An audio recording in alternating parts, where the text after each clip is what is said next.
আমরা কানের পর্দা অপারেশন কিভাবে করি? আমরা কয়েকটা ধাপে কানের পর্দা অপারেশন করি। ১ম এ যখন পেশেন্ট আমাদের কাছে আসে, তখন পেশেন্টকে ১ম এ আমরা রোগটা নির্ণয় করি এবং অপারেশনের ব্যাপারে কাউন্সেলিং করি। এরপর আমরা অপারেশন থিয়েটারে নিয়ে পেশেন্টের ১ম এ আমরা লোকাল অ্যানাস্থেসিয়া প্রয়োগ করি এবং সাথে পেশেন্টকে কিছু আইভি সেডেশন দেই। এরপরে আমরা যেটা করি, কানটা খুব ভালোভাবে ওয়াশ করি। কানের ভিতর যাতে কোনো ইনফেক্টিভ ম্যাটেরিয়ালস বা কোনো হেয়ার ফলিকলস বা অন্য কোনো জিনিস না থাকে। খুব ভালোভাবে পভিসেপ দিয়ে এবং নরমাল স্যালাইন দিয়ে আমরা কানটা খুব সুন্দরভাবে ওয়াশ করি। এরপরে কানের যে পর্দাটি ছিদ্র হয়েছে, এই ছিদ্রের মার্জিনটাকে রিফ্রেশ করি। একটা থিন রিম অফ টিস্যু এই যে ছিদ্রের চারপাশ থেকে এটা আমরা তুলে ফেলি। এরপরে আমরা কানের পর্দার পেছন দিক থেকে একদম কানের পর্দা পর্যন্ত টিম্প্যানোমিয়াটাল যে ফ্লাপ আছে, স্কিন সহ কানের পর্দাটাকে তুলে ফেলি। এরপর আমি যেটা করি, ট্যাগাল কার্টিলেজটাকে হারভেস্ট করি। আমরা যেটা দিয়ে কানের পর্দা প্রতিস্থাপন করি, এই ট্যাগাল কার্টিলেজ উইথ পেরিকন্ডিয়াম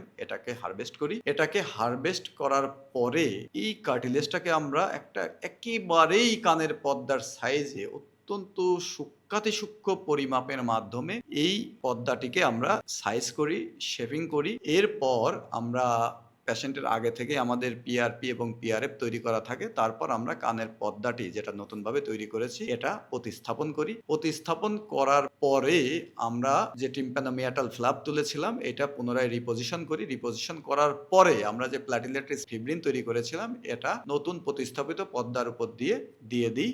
এরপর আমরা gel foam soft in PRP platelet rich plasma এটা ওই পিআরএফ শীটের উপর দিয়ে আমরা এক্সটার্নাল অডিটরি ক্যানেল পরিপূর্ণভাবে বন্ধ করে দিই এবং আমরা যেখান থেকে কেটে খুবই সূক্ষ্ম, খুবই মিনিমাম ইনসিশনের মাধ্যমে যেখান থেকে পর্দা নিয়েছিলাম, সেখানে একটু পিআরপি ইনজেকশন দিয়ে দিই যাতে অপারেশন পরবর্তী হিলিং প্রসেসটা খুব দ্রুত হয় এবং দাগটা বোঝা না যায়।